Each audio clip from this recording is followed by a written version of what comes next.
Cuando iba a asumir Alberto, ¿qué le preguntarías? Y Jaime hizo una pregunta que nadie se había hecho, que era de sentido común. ¿Qué le preguntaría al presidente? ¿Qué tal, Diego? Y lo que vos dijiste en ese momento, pregúntenle por qué vive un señor grande de prestado en un departamento con un proveedor del Estado. ¿Te acordás? Me acuerdo perfectamente. Sí, Se llama Albistur o Albistur. sí, claro. Y había trabajado para el gobierno de Kirchner. Sí. Por tanto, quizás se había enriquecido. Tenía un departamento en Puerto Madero estupendo. Allí viven los ricos. Y el departamento se lo prestaba a un hombre ya grande, mayor, como Alberto Fernández. Eso a mí me chirriaba un poco, ¿no? Pausa. 2023. Mm. ¿Viste la Argentina? ¿Escuchaste las noticias? Decime algo que te pueda sorprender aún hoy. Vos decís, la verdad, así como en ese momento todo el mundo hablaba de esto, pero a mí me sorprendió el departamento, lo básico. Estaban todos con lo otro y yo estaba con el departamento. ¿Qué es eso que te hace ruido especialmente ahora? Me hace ruido que Massa quiera ser presidente de la Argentina cuando es un ministro catastrófico. Massa no sabe de economía. Todo lo que ha hecho para bajar la inflación ha fracasado. Y sin embargo pretende seguir gobernando a este país. Sí.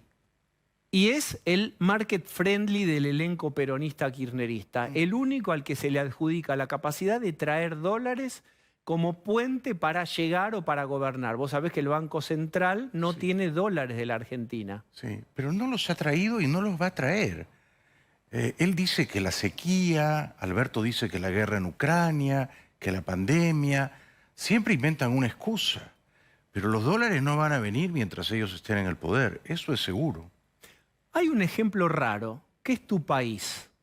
Perú tiene una enorme fragilidad política. Pasan los presidentes, pero hay un señor que queda, yo quiero mostrar la foto, se llama Julio Velarde. ¿El presidente del Banco Central? Sí. La política gira, caen, y este señor queda. Y no tiene una inflación significativa. Está controlada la inflación en Perú. Sí. Explíqueme. Y Perú tiene una moneda estable hace 30 años, ¿eh? Es más o menos 3.7 a 1. 3.7 soles por dólar. No ha sufrido una devaluación como aquí, digo. Yo venía muy a menudo aquí hace 20 años, cuando comenzaba el primer gobierno de Néstor Kirchner. Recuerdo que un billete de 100 pesos era un billete importante. Equivalía más o menos a 30 dólares. Asustabas a un taxista que no Claro. tengo cambio, Se tiraban para atrás, ¿te acordás? Ahora te dan un billete de 1000 pesos y no sirve para nada, ¿no? Bueno, Ni chequean si es verdadero. esto es culpa del peronismo, pero también del no peronismo, también de Macri. Es decir, cómo se ha envilecido la moneda argentina es un escándalo. Y el último responsable de ello es Alberto Fernández, con su genio tenebroso. Yo lo llamo el eterno traidor. Me recuerda mucho a Fouché, a Joseph Fouché. Hay que leer un libro de Zweig, de Stefan Zweig, sobre Fouché. Fouché siempre flotaba. Fouché traicionó a Robespierre, a Luis XVI, a Napoleón, a Talleyrand. Siempre encontraba la manera de flotar. Era un gran conspirador, el genio tenebroso, el eterno traidor. Así veo yo a Massa. A Massa. Voy directo. Vos escribiste una crónica de argentino, no sos argentino, pero como si lo hubieras sido, te emocionaste con Argentina. Voy a forzar el razonamiento del casi argentino. ¿A quién votarías? El 22 de octubre, creo... Bueno, en las primarias no votaría. Creo que en las primarias la estrella va a ser Milei. El 22 de octubre, si los candidatos son Larreta y Milei, en el espacio de la derecha, votaría a Milei, no a Larreta. Si los candidatos son Patricia Bullrich y Milei, me lo dudaría. Patricia me gusta.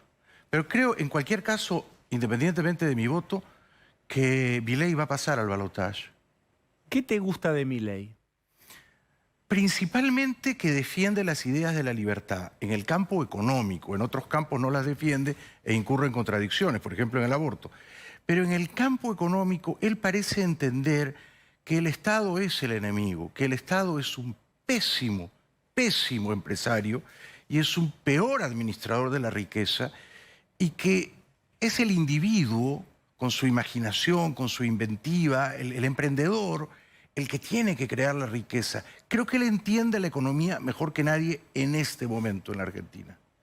Una de las cuestiones que se le preguntan y se le objetan es, a diferencia de otros del mismo estilo, si vos querés, Trump era el partido republicano, Sí. Bolsonaro tenía al partido militar o a los militares, a los evangelistas, venía de estar muchos años en el Congreso. Sí. Lo que se dice es, bueno, Milei no tiene estructura. ¿Cómo haría para gobernar? Ideas potentes y nítidas, Sí. pero no tiene alianzas estratégicas. Para mí está claro, Diego, que si Milei finalmente gana el 19 de noviembre en el balotaje, va a tener que pedirle ayuda a Macri y a Patricia Bullrich, son sus aliados naturales, va a tener que constituir un equipo económico hablando con la casta que él tanto deplora.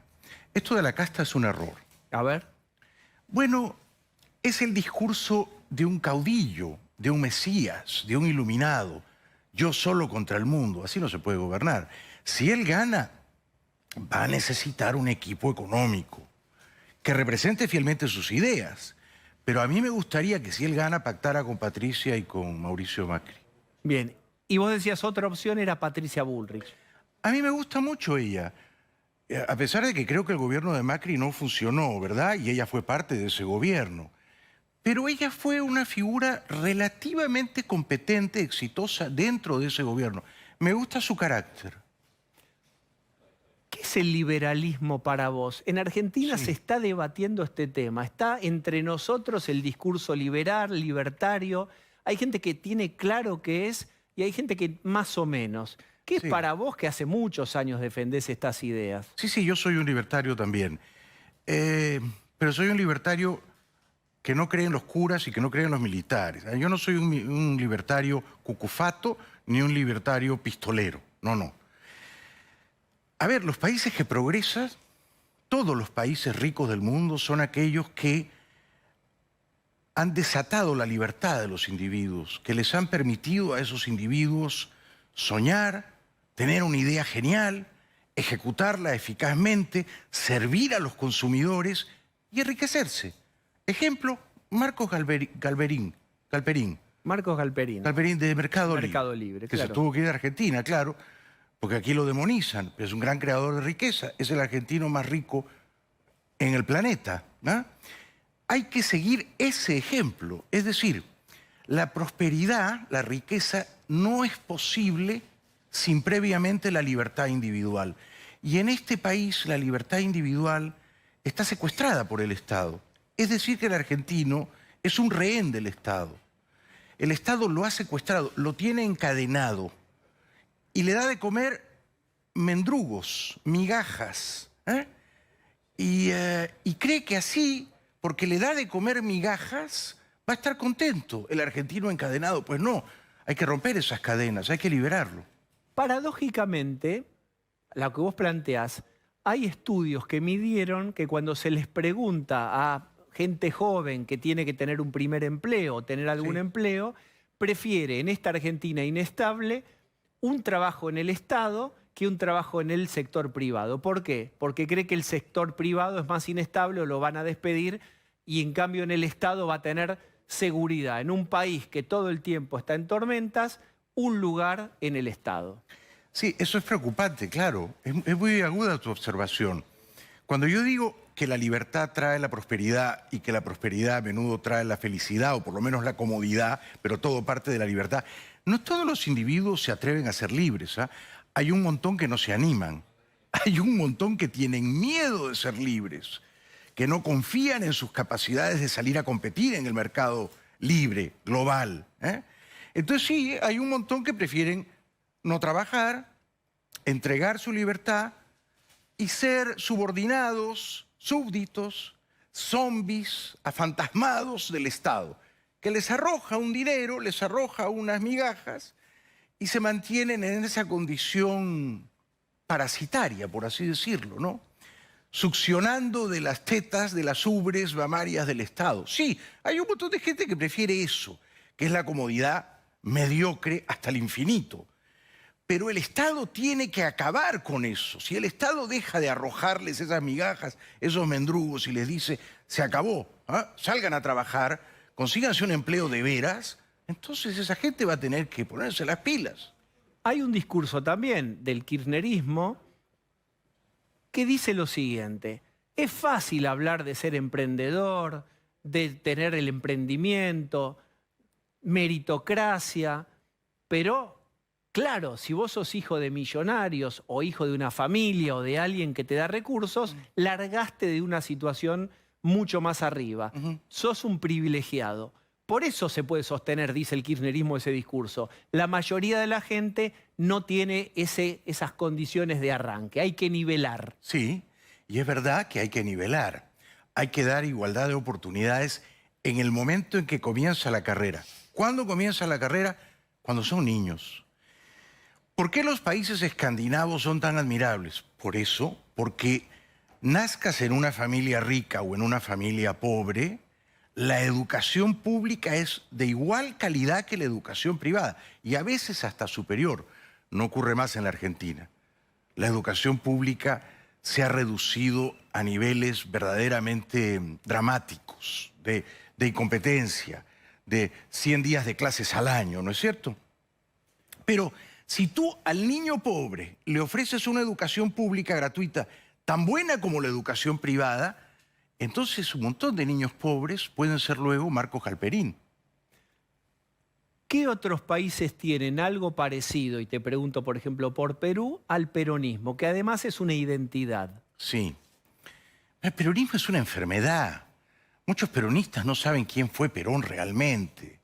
Perón no fue una figura histórica admirable. Perón fue, en primera hora, un fascista que admiraba a Mussolini.